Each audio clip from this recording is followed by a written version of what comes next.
नमस्कार, जय माता दी। मैं हूं आपकी अपनी लाइफ डिजाइनर जीतू आचार्य। मोक्षदा एकादशी यानी दिसंबर महीने की पहली एकादशी है ये।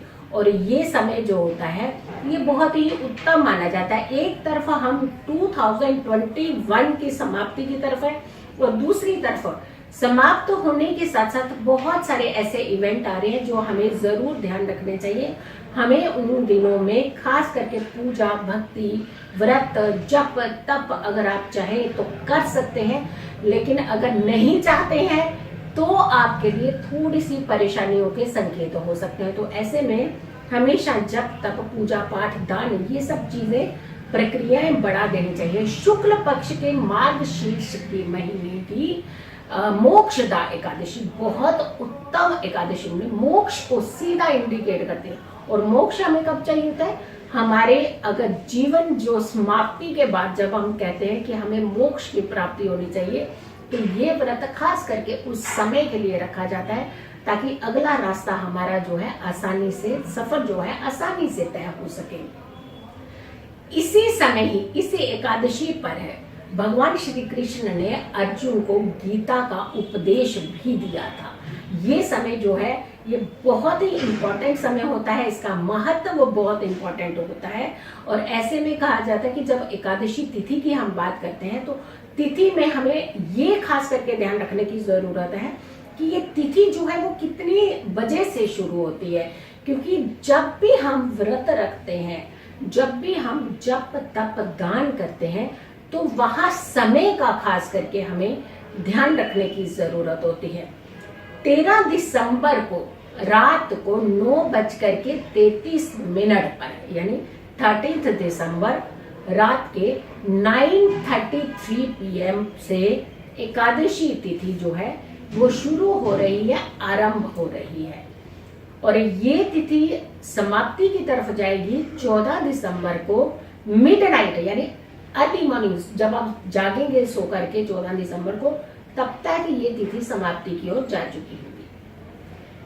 अब खास करके इसका महत्व क्या रहता है? जैसे हम कहते हैं कि 12 बजे के बाद दिन बदल जाता है, तो जब 12 बजे के दिन बदल जाता है तो जो शुभ मुहूर्त होता है, पर्टिकुलर ब्रह्म मुहूर्त होता है, उसका बड़ा महत्व होता है। वो उदय तिथि के अंदर आता है, यानी सूर्य उदय के आसपास की तिथि जो होती है वो इम्पोर्टेंट होती है। तो 14 तारीख को ही आपको व्रत रखना चाहिए अगर आप मोक्षदा एकादशी का व्रत रख रहे हैं।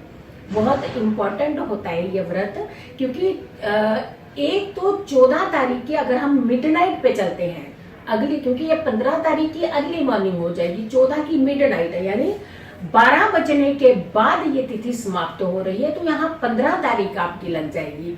तो जो व्रत है, जब पूर्ण उदया तिथि है या उदया तिथि के आसपास का समय होता है, तो उस समय हमें व्रत रखना चाहिए। लेकिन 14 तारीख के जब सूर्य उदय होगा तब आपकी पूर्ण तिथि होगी एकादशी तिथि। तो व्रत जो है आपने 14th का ही रखना है, ना कि 13 और ना ही 15th, क्योंकि 15th सूर्य उदय से पहले पहले तिथि समाप्त हो चुकी होगी। अब आती है बात की मोक्षदा एकादशी व्रत का खास महत्व क्या होता है। मोक्ष ये तो हमने आपको बता दिया, लेकिन हमारे कष्टों से भी हमें मोक्ष मिल सकता है, हमारे कष्टों से हमें छुटकारा मिलता है। जब भी हम व्रत रखते हैं तो सबसे पहले कहा जाता है कि हमारी सारी इंद्रियां कंट्रोल में, वश में होती हैं, और उसमें भी खास करके भगवान की तरफ आपकी लगन ज्यादा है। क्योंकि जब हम एक्सेस फूड खाते हैं तो हमारा माइंड जो है वो कहीं रिलैक्सिंग की तरफ चल पड़ता है, लेकिन जब हम थोड़ा सा कंट्रोलिंग में किसी भी चीज का सेवन करते हैं तो हमारा माइंड जो होता है वो बहुत ज्यादा एक्टिवेट होता है उस समय, और जहां हम फोकस करना चाहें वही हमारा माइंड जो है बहुत ही इजीली जो है फोकस हो जाता है। तो ध्यान रखने की जरूरत है, व्रत रखने वालों को सूर्य अस्त के बाद से भोजन नहीं करना चाहिए। क्योंकि जब आप 14 तारीख का व्रत रख रहे हैं तो 13 तारीख का जो सूर्य अस्त होगा वहां से आपको भोजन नहीं लेना चाहिए। खास करके कुछ लोग व्रत रखते हैं दूसरे दिन, लेकिन एक दिन पहले तामसिक भोजन करने लगते हैं, नॉन वेज भोजन कर लेते हैं। तो ऐसे में ध्यान रखिएगा, ये कार्य तो बिल्कुल भी नहीं करना है। लेकिन इसके अलावा अगर आप अन्न का त्याज्य करते हैं, अन्न त्यागते हैं 13 तारीख की सूर्य अस्त के बाद से ही, तो 14 तारीख का जो आप व्रत रखते हैं वो बहुत ही सफल और पूर्ण व्रत माना जाता है। फिर आती है बात कि हमें क्या चीजें उस समय खानी चाहिए, क्योंकि 13 से लेकर के अगले दिन की सुबह और पूरे फिर शाम तक का समय होता है, तो ऐसे में हमें कुछ तो फूड की जरूरत होती है। हाँ, डेफिनेटली आप जूस का सेवन कर सकते हो, आप लाइट चीजें का इस्तेमाल कर सकते हो, खास करके फ्रूट का आप इस्तेमाल कर सकते हैं। और ये समय जो होता है, जितना लाइट भोजन की तरफ आप जाएंगे उतना ही आपको फायदा देता है, उतना ही आपकी एनर्जी को कंट्रोल करता है। व्रत रखने वालों को कभी भी अग्रेसिव नहीं होना चाहिए।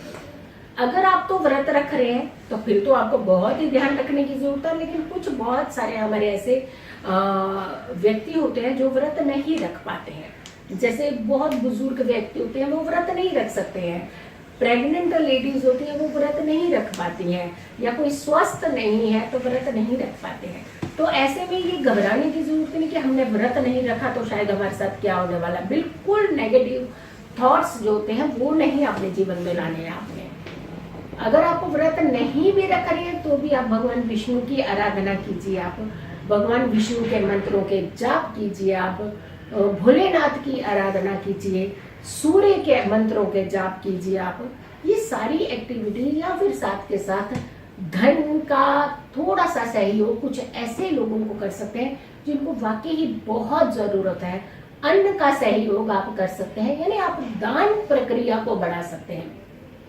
व्रत नहीं रख रहे हैं तो कोई दिक्कत नहीं है, बट अगर आप व्रत रख रहे हैं तो ध्यान रखिएगा, व्रती को कभी गुस्सा नहीं आना चाहिए, व्रती को कभी क्रोध करना ही नहीं चाहिए सामने वालों पर, व्रती को कोई अपशब्दों का प्रयोग नहीं करना चाहिए, और व्रती को खास करके अपने आप पर कंट्रोल रखना आना चाहिए। व्रती को किसी को भी नुकसान पहुंचाने का दिमाग के अंदर एक ख्याल भी नहीं आना चाहिए, और व्रती को हमेशा अपने घर की बुजुर्गों की सेवा करनी चाहिए, उन्हें बहुत ही एक अच्छी सहूलियतें प्रदान करनी चाहिए, और व्रती को हमेशा ध्यान रखना चाहिए कि पॉजिटिव ही रहना चाहिए, भगवान की आराधना करनी चाहिए, भगवान विष्णु के मंत्रों के जाप करने चाहिए, भोलेनाथ की आराधना करनी चाहिए, और समय पर सोना, समय पर जागना चाहिए। दिन का शयन,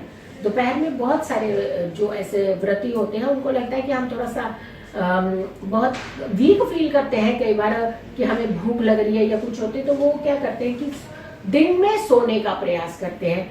तो कोशिश करनी चाहिए कि व्रती को दिन में नहीं सोना चाहिए, शयन नहीं करना चाहिए, हमेशा अपने आप को कंट्रोल की तरफ लेकर के जाना चाहिए। हाँ, व्रती को हमेशा संध्या की पूजा जरूर करनी चाहिए। जब भी आप व्रत रखते हैं तो सुबह की पूजा और संध्या की पूजा ये बहुत जरूरी और उत्तम मानी जाती है। और तो और ये जो समय है ये खास करके सर्वार्थ सिद्ध योग भी बन रहा है, यानी इस समय अगर किसी खास काम को आप करना चाहते हैं, जिसकी शुरुआत करना चाहते हैं, उसे एक पेन पेपर के ऊपर नोट कर लीजिए, क्योंकि जब सर्वार्थ सिद्ध यानी सब कार्य सिद्ध होने का समय होता है और ऊपर से भगवान विष्णु का भी दिन है, तो आप पेपर पर आप अपनी चीजें लिख लीजिए कि मुझे कौन से कार्य कब करने हैं। यकीन मानिए बहुत जल्दी ये कार्य जो होते हैं उनके पूर्ण होते हैं और वो कार्य खोल सकते हैं। कई बार होता है कि हमें हर्डल्स आते हैं बहुत सारे, हम कार्य नहीं कर पाते हैं, हम सोचते हैं कि कार्य करेंगे, ये काम करना है, वो काम करना है, बट उसके लिए कोई सोर्स भी नहीं बन पाता और वो सही समय हमें बिल्कुल पॉजिटिव एनर्जी नहीं देता कि हम काम शुरू कर लें। लेकिन इस समय अगर आप ये विश अपनी लिख लेते हैं किसी कागज के ऊपर और भगवान विष्णु के सामने रख दीजिए, यकीन मानिए आप जब भी किसी कार्य को खोलना चाहें उस कार्य को खोल सकते हैं। पितरों के नाम का स्मरण करना चाहिए। अगर आप दान कर रहे हैं तो पितरों के निमित्त भी इस समय दान आप कर सकते हैं। आपको बहुत ज्यादा रिलैक्सेशन मिलती है, आपके पितर भी शांत होते हैं और आपको कष्टों से भी मुक्ति मिलती है। मोक्षदा एकादशी बहुत इंपॉर्टेंट एकादशी है, इस व्रत को कर सकते हैं तो जरूर कीजिए। अगर नहीं कर सकते हैं तो पूजा पाठ भक्ति जप तप दान ये सब जरूर कीजिए, ताकि आपके जीवन में हमेशा खुशियां दस्तक दे, आपका कल्याण हो, आपके अपनों का कल्याण हो और हर कष्ट से मुक्ति पाने का आपको रास्ता मिल सके। इस वीडियो को आपने बहुत सारे लोगों तक जरूर शेयर करना है, और अगर आप लोगों ने अभी तक मेरे चैनल को सब्सक्राइब नहीं किया तो जरूर कीजिएगा, वीडियो शेयर कीजिएगा और मेरी अगली आने वाली वीडियो का इंतजार कीजिएगा। तब तक के लिए नमस्कार।